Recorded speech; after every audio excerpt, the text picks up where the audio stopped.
out here. Who have we not seen yet today? Well, I can't see anybody, so... We still haven't seen you. Yes. I see lights. Just kidding. Oh, I see a hand. Yeah. There you are. Good morning. Thanks for bringing us out here.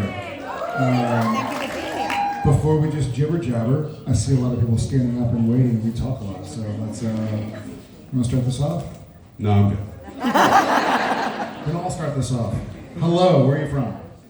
Hello, I'm from France. Not a real place. Bonjour. Bonjour.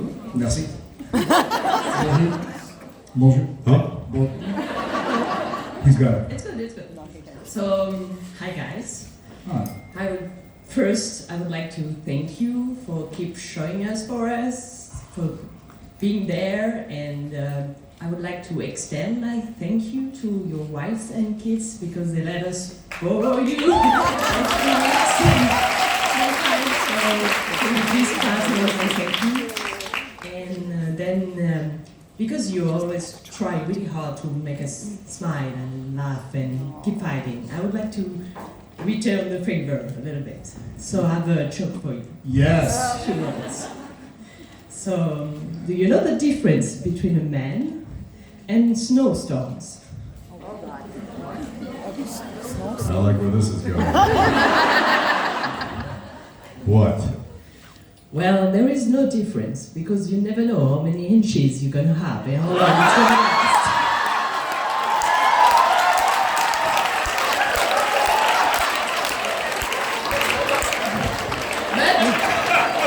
But sometimes you get lucky and you get a 10-inch hero.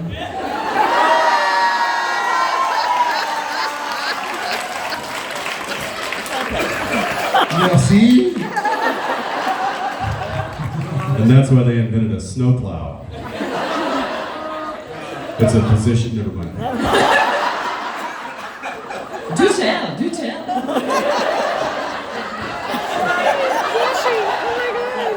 Is it that time yet? Wow. Thank you. Just like that. The first question, straight in the gutter. That's... You're welcome. Merci. Thank you. Merci. Let's hear it. All the children in the audience are like, what does that mean? Hi. Hi. Where are you from? Brazil. Brazil.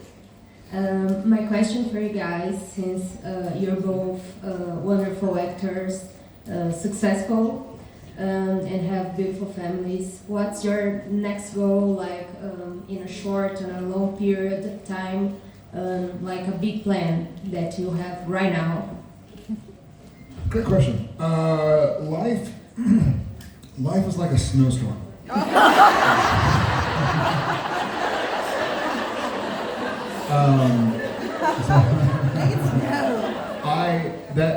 If you asked me that question last week, it'd probably be a different answer ever so slightly.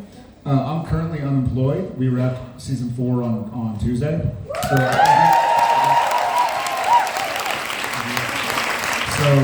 And I've been saying this for years, and I promise I mean it. I would love to be better about spending time with my family and friends. I think and I both, we're really hard workers, and we're so grateful that y'all are appreciative and you enjoy it.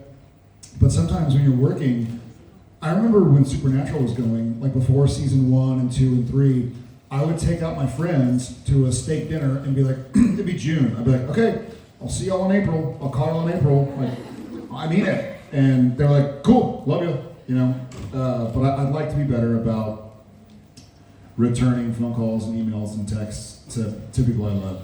There's just always something kind of going on. You know, the kids and family and jobs and lines and emails that I get caught up often. I'm like, I gotta get this done. So I'd like to spend more time, you know, doing stuff like this or calling buddies and playing on the trampoline with my kids and all that. So that sounds like a weird goal to have, but that's my goal right now. I think that's probably a universal goal, is that work-life balance.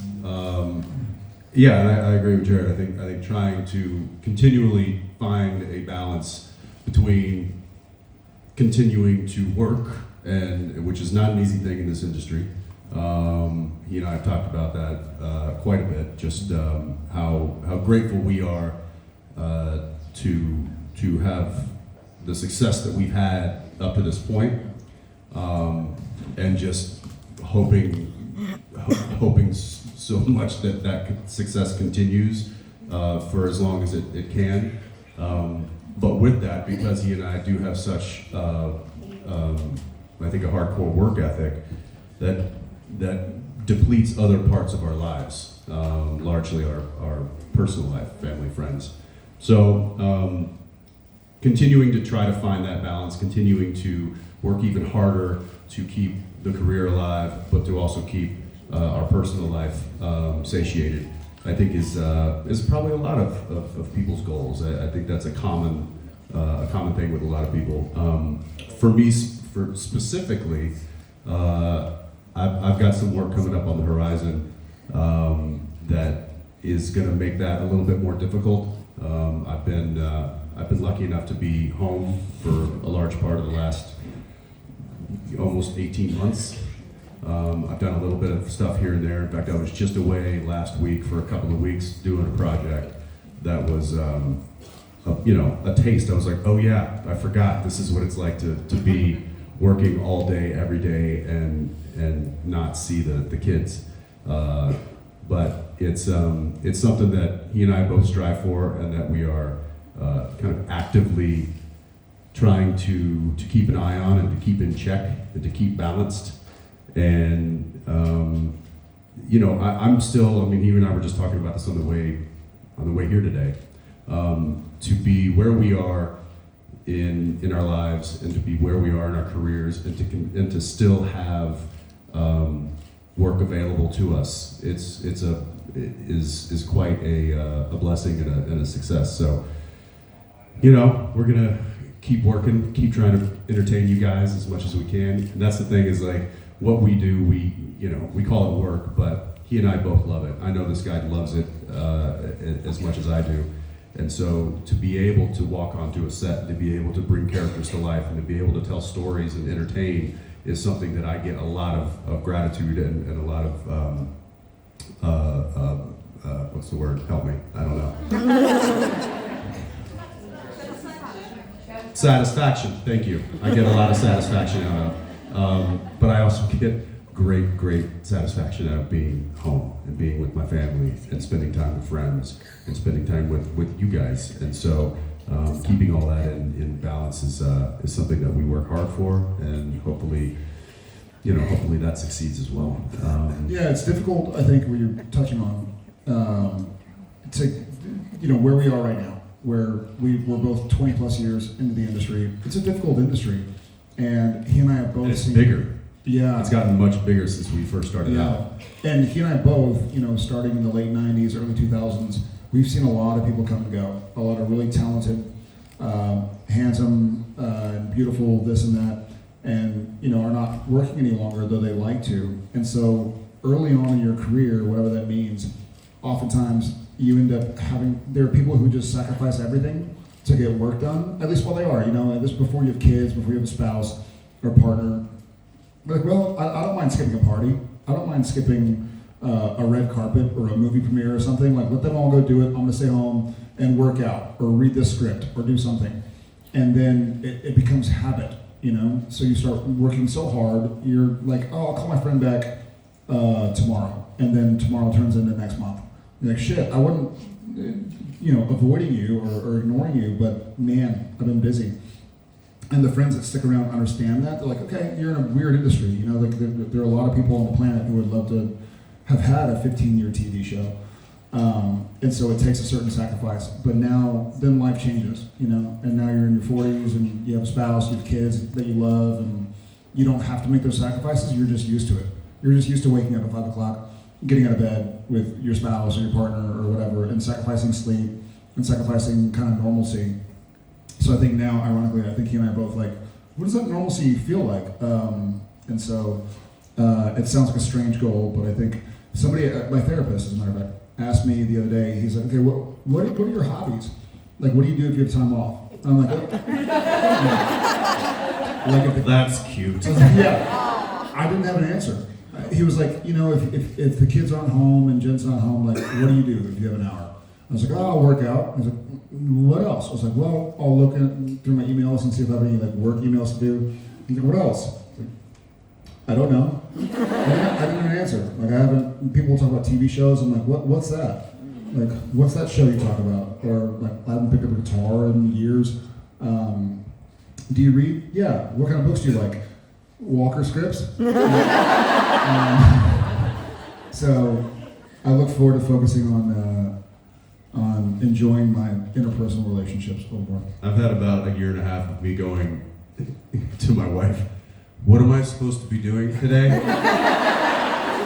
She's probably sick of it and ready for me to go to work, but that's another thing too, is the sacrifices that we make in going to work. We're also asking our partners to sacrifice as well, and that's going it alone without us, and that's difficult, and so we always want to make sure that it's all worth it. But it's it's a constant evolving thing, and he and I have been very fortunate enough to have both camps supporting us. Both our career has been supportive, and both our family and friend life has been supportive. So trying to keep that from blowing up. That's my goal for the next short term and long term. Yeah. Thank you. Thank you. Thank you. Hello. Hey guys, I'm Sarah from Italy, and I know that you guys hear that a lot. You hear a lot of stories. I'm Sarah from Italy. You hear that a lot? No, you hear a lot of stories from people like me who tell you how much you've changed our lives, or you helped save our lives. I've been dealing with a chronic illness for years now, and some related problems, including depression. So thank you so much, Jared, for all this good fighting. That means a lot. Really, thank you. And you guys are my go-to place, and not only the show itself, also the show, but also the two of you in real life, and your bond and your brotherhood. It means a lot in a world where people tend to bail on their friends and family when things get rough, just because it's easier that way, and you find yourself alone. And so, you two, you're sort of an anchor somehow, an example, and you gave me some hope in humanity back, so thank you for that. And so my question is, this is how I feel, but how do you feel today? You make us feel heard and seen and taken care of, but how do you feel today when you listen to these stories? Is it different from the beginning, where probably it was new and the impact you were having on people was more surprising? Now it's part of the family, but you've also grown up throughout the years, so probably you approach these things in a different way emotionally. I don't know, maybe or not. Yeah, thank you, Sarah from Italy. Glad you're here. I hope you and all of y'all realize that as much as y'all feel like you learn from Sam and Dean or Jared and Jensen or whoever, we learn as well. And I think one of the things about our business and the way we approach acting, you have to be curious. You know, if you just walk into a character or to an episode of TV or a movie or whatever, and you think you know everything, it's not going to be very interesting. But the more people that we get to meet, y'all meet us, we meet hundreds of y'all. And so we hear different stories. And I think he and I are both just curious about people as well. There's some jerks out there, there's some assholes, obviously, and you can get, the more people you meet, the more you can go like, I don't really want to see them again. But then you meet other people, you're like, oh, like that's so.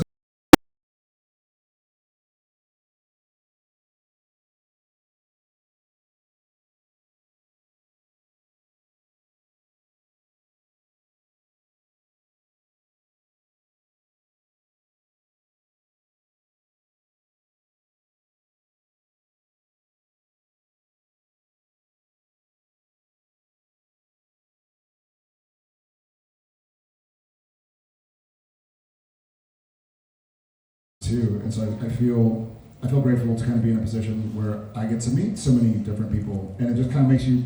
The more, what's that great quote? I think it's Aristotle. Like the more I learn, the more I realize I don't know. So I feel like the more people I meet from different backgrounds or different current situations, I'm like, oh yeah, like there's a big world out there. We're all going through something. So I feel very blessed to be in this situation. You know, y'all have to look at 2 people. We're looking at 600. So we get to kind of learn from everybody. I think the way it's changed, kind of just, I think what you were asking is how has it changed from when we first started out to where we are now, is I think in the beginning when we found out that people were actually watching the show, and that it was Last year? yeah, and that it was affecting them largely in a positive way. That was very gratifying and humbling and inspirational for us, and it excited us. We're like, oh wow, people are actually responding to this in a great way, and the feedback was awesome. As time has progressed, it's taken on something different. It hasn't lost that. We still get all that, but now it's more. It feels like more of a responsibility in the best way. Now we have a responsibility to be to take care of that and to nurture that and to make sure that it doesn't sour and that it doesn't go away and that people can still get inspired and that people can still look to the show or to us or whoever, wherever they find their inspiration. We know that is something that he and I and the other guys and gals that have been part of this crazy experience, we don't take that for granted. We take it seriously, and it's something that we value greatly. And so, I mean, to say it's responsibility, I don't mean that in a negative way. I mean that in the greatest way.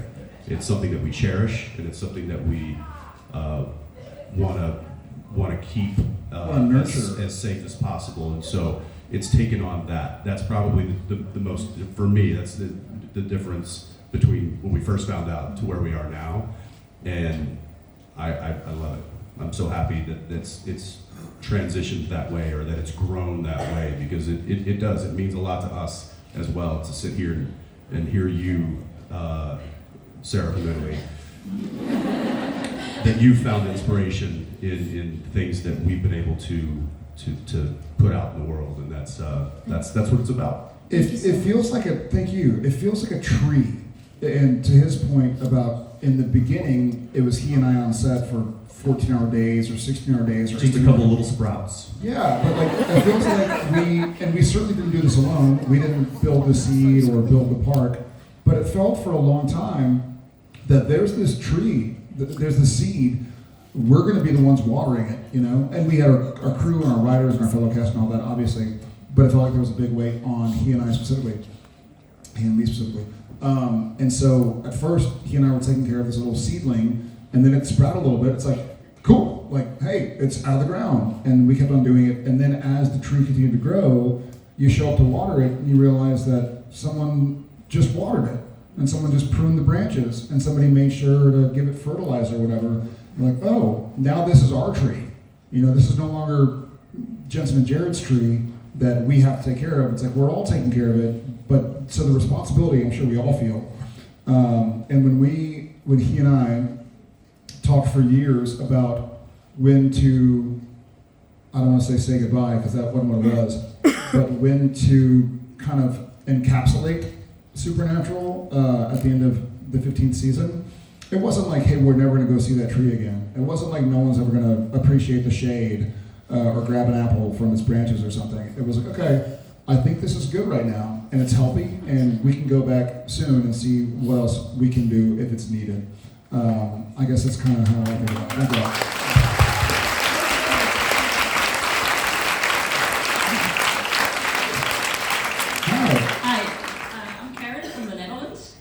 Thank you.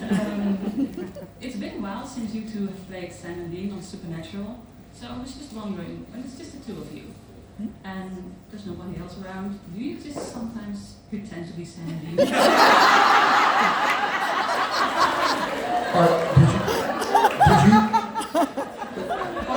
I'll tell you the truth if you tell me the truth. Did you bring something with you from the Netherlands and use it this morning?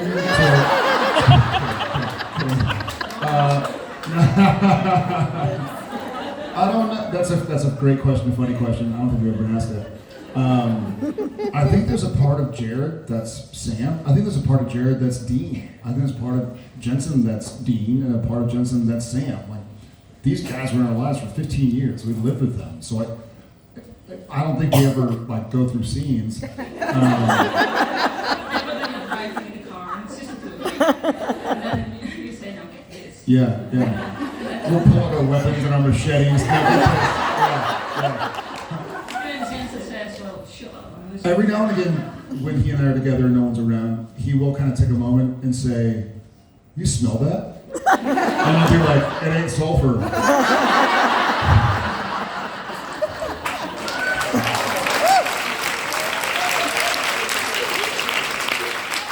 I'd say it's probably more of us referencing Sam and Dean and Supernatural and the experience that we had for 15 years, rather than slipping into the characters. And I blacked out. What happened? somebody on action. She might be onto something that maybe we should try. Just look around and be like, "Hey, anybody there?" She said when no one else is around. Well, they're right fucking there. No, but maybe every now and again, if we're just sitting down, chilling out, be like, "Anybody here?" I don't hear anything. "Anybody here?" All right, so get this. The lore says.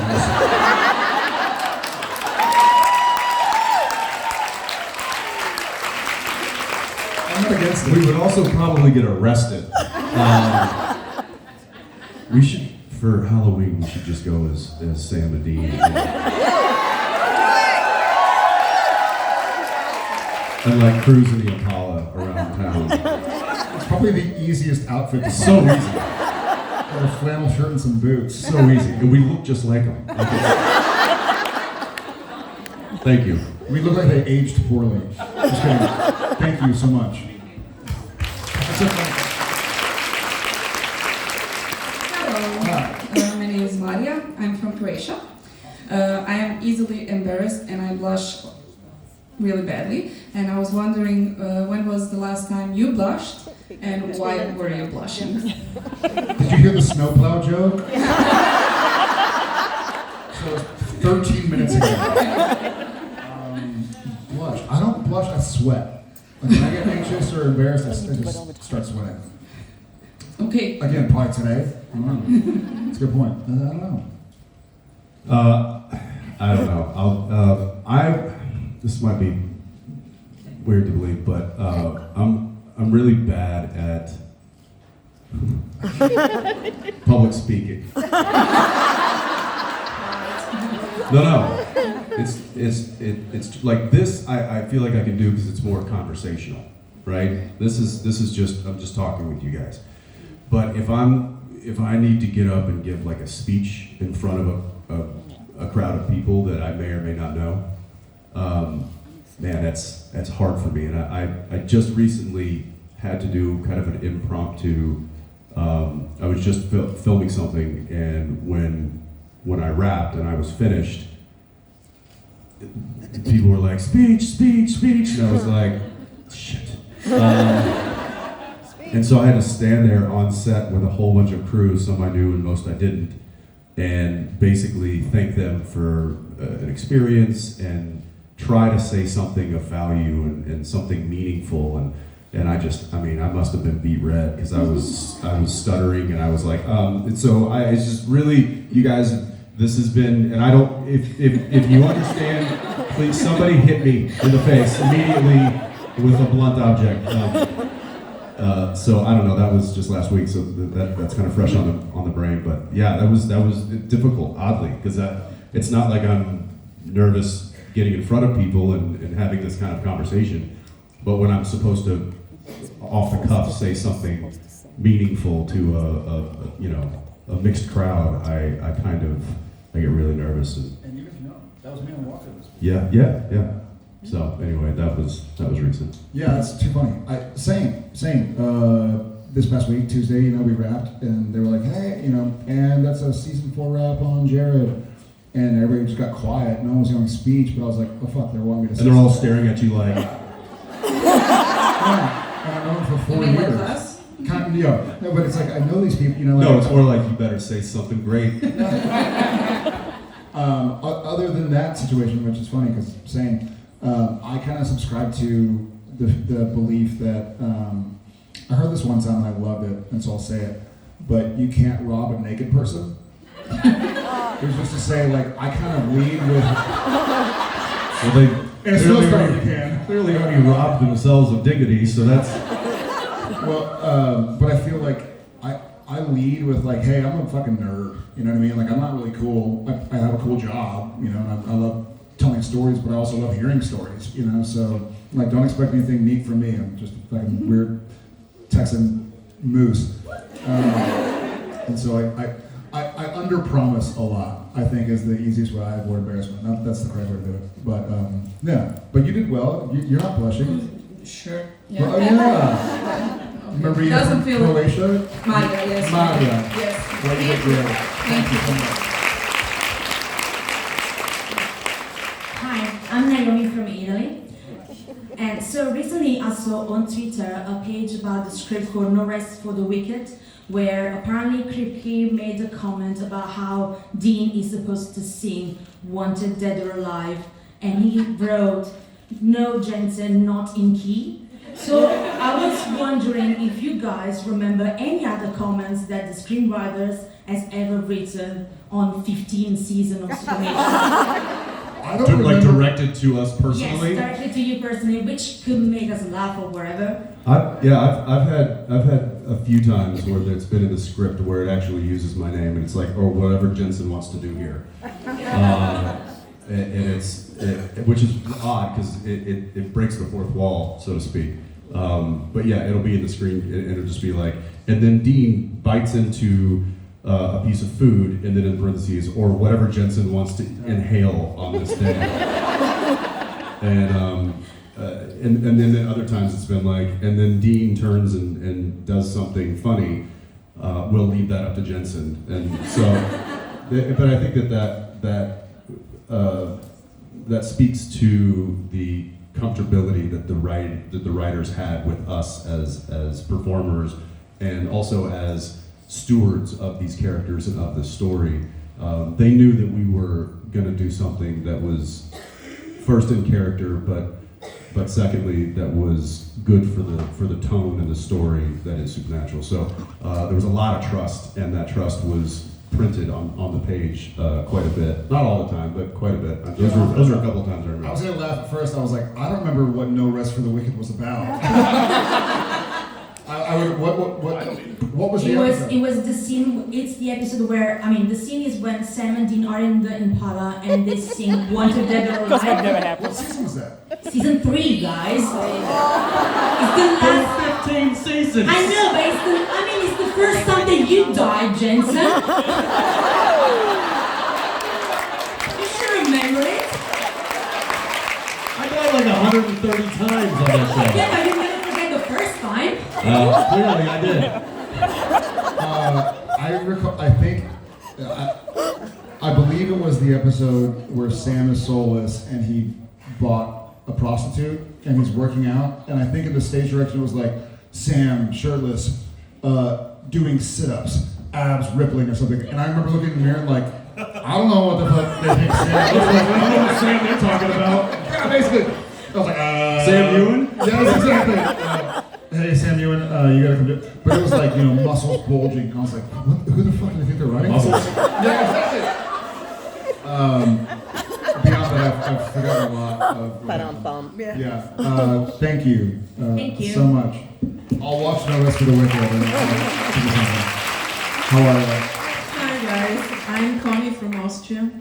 This is a weekend of many firsts for me.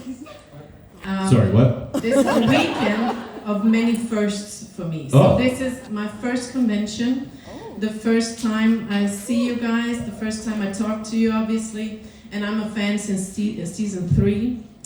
My brother. Since No Rest for the Wicked? My brother introduced me to the series, and it was one of the greatest 15 years of my life. I want to know if you have a favorite one episode only actor on Supernatural who never returned. Wow, that's a great question. Thank you. One episode only. Do you mind telling us which actors were only in one episode? If I can tell We you, got some time. if I can tell you 3 favorites, I have the first, which is almost the favorite. Ellen Gear, who flirted with Sam in season 3. A Red Sky. What the fuck is going on with season 3 here? The elder lady who was flirting with Sam. When we were When- dancing? Yes, and she was always touching Sam's arm, and she was, I think about 60 years old at that time. She had long gray hair, she was beautiful, she was a real Is this when he lady. dressed up like James Dean? James Dean. Yes, James Bond, She was yeah. great. Yeah, she was great. And she was real, I love how she flirted with stand-up and how uncomfortable he was, and the joy that he had at that time. And of course, Sally, I think Sally. I was gonna say Sully. I was gonna say Nate. Yeah. And the third one is, I don't know why, but Mary Keller, who played the Leviathan, the real estate lady. Oh, yeah. She was so funny with the coffee and everything. I don't know, it was just hilarious. So these are my 3 favorite one-time only actors. Yeah. Maybe you have one. I remember the 3 of them. They were all great. In my head, I was thinking Sully, and I deeply wanted him to come back. It was amazing. And I've seen some great cosplay of people showing up as Sully with the suspenders and whatnot. That was a storyline I really dug, even though it was 1 episode. I mean, this sounds like lip service, or like something you're supposed to say, but we had so many great actors and actresses that came in and did an episode. I'll say this also. 2 people from the same episode, one who I already knew, one who I never even met, were Todd Stashwick and the pizza guy from Monster Movie. Stashwick's amazing. He got to work with him a lot. I had done a pilot with him years prior. And we were watching, I feel like in my trailer or your trailer, and when I call him the pizza guy, I never met him, so I don't know his name. He's a great actor. But he was so much better than he needed to be. Like, is there garlic on it? Did you order garlic? He and I looked at each other like, this guy's really good. Like, this is like he brought something that wasn't even really on the page.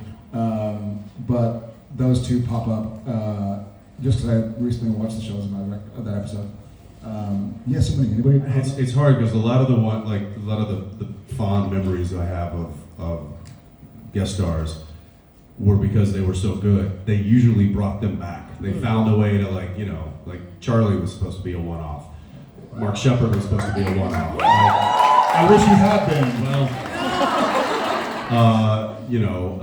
there were so many good, like Jared said, so many wonderful, talented people that came through the door that when they clicked, especially with us, they would usually try to find a way to bring them back. So luckily we were on a show that you could bring people back no matter what happened. I'm trying to think of like people that I was in awe of when I was sitting there. There's so many. There's faces and sometimes there's not names, but I can see a lot. One in particular was just because I'm a massive fan of his, was Gary Cole. He was in Hollywood Babylon, and he's just a fantastic actor. And to be able to sit and watch him work was, especially like being a young actor at that time, I was just like, oh. Because that's largely what he and I, how we learned to do what we do, is we would just sit and watch the people do it better than us and be like, just take notes. Well, you did a good job. Well, thank you. Thank you, guys. Thank you. Welcome to Nashville. I'm also, speaking of, one episode, I'm glad we killed Tiny. Hey. But we kept him around. He sacrificed. That's right, that was one episode too. Yeah. Yeah, but we figured out a way to keep him around anyway, so We tricked him. and now we can't get rid of him. Like luggage. His underwear. How are you?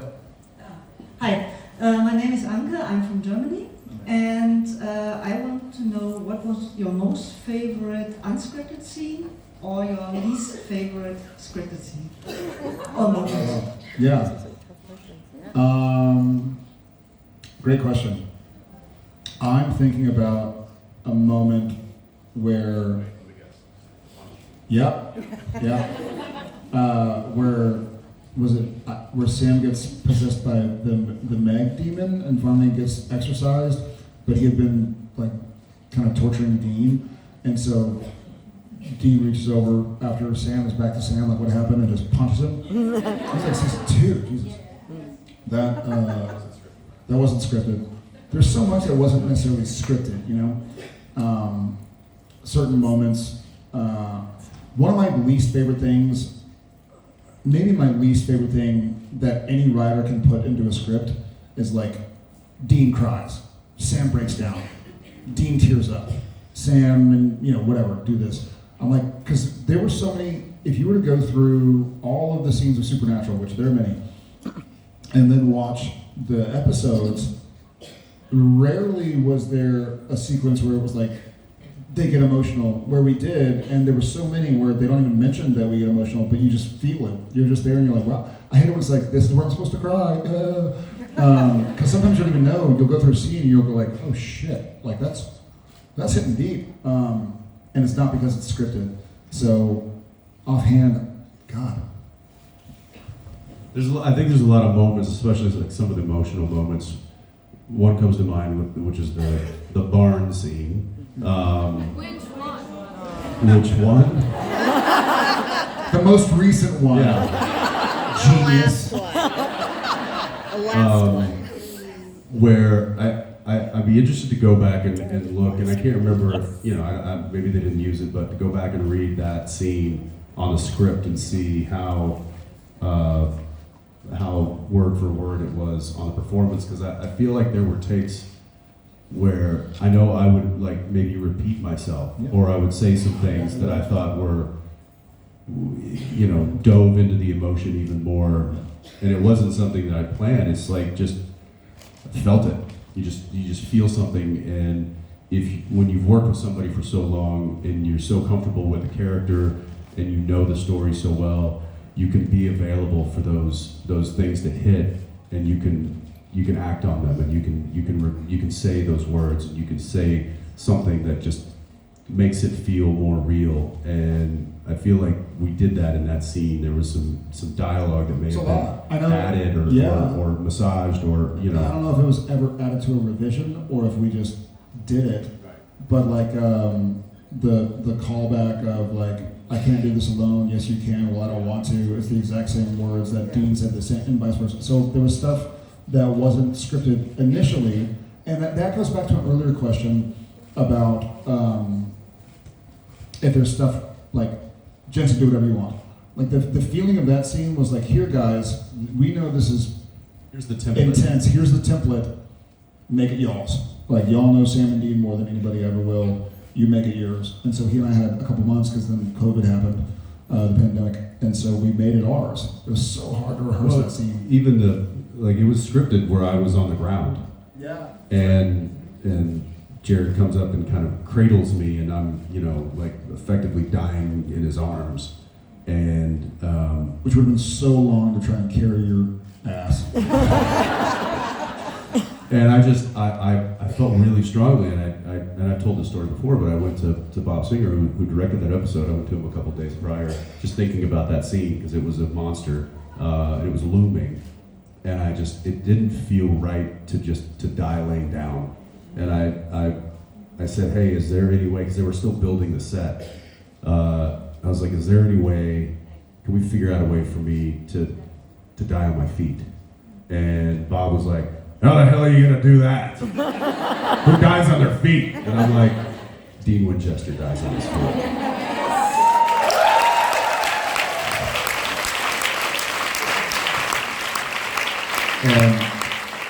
And he made it work brilliantly, because I think he came up with the idea that the impalement was so severe that if you removed it, and then we had to add that dialogue in, so it made me stay there on my feet. And I think it was just such a much more powerful visual to see these two brothers face to face in that moment. And so, you know, that was certainly one big thing that was totally unscripted, that that I fought for, and I'm really happy I did, because I think Hell yes. I think it just made that scene that much more powerful. It's also, I'm grinning to myself because I've watched a lot of the 15-20 reaction videos, the finale, and there's some really savvy TV viewers out there who've seen a lot of different television shows, a lot of episodes of them, and you'll watch some and they'll be like, oh yeah, oh, Sam's taking on the big guy, oh yeah, take that, blah, blah. And then when Dean goes to the post and then runs out and it shows, they'll be like, yeah, oh no, oh come on, no. They just showed that for too long, oh shit! And then I turn off because I'm crying. I still love the fact that the stunt guy, who is awesome, he's like ex-military, giant, one of the biggest guys we've ever had on our show. His name was Heidi, and he killed Dean Winchester. But he's an awesome guy, and in fact, I was just in Vancouver and working with Jesse, and Jesse and Heidi are like super close buds now. So it was good to kind of reminisce with those guys a little bit. But anyway, on a brighter note, we're gonna walk off now. They're pulling us. Thank you. Thank you all. More to come. Yes. Thank you all very much.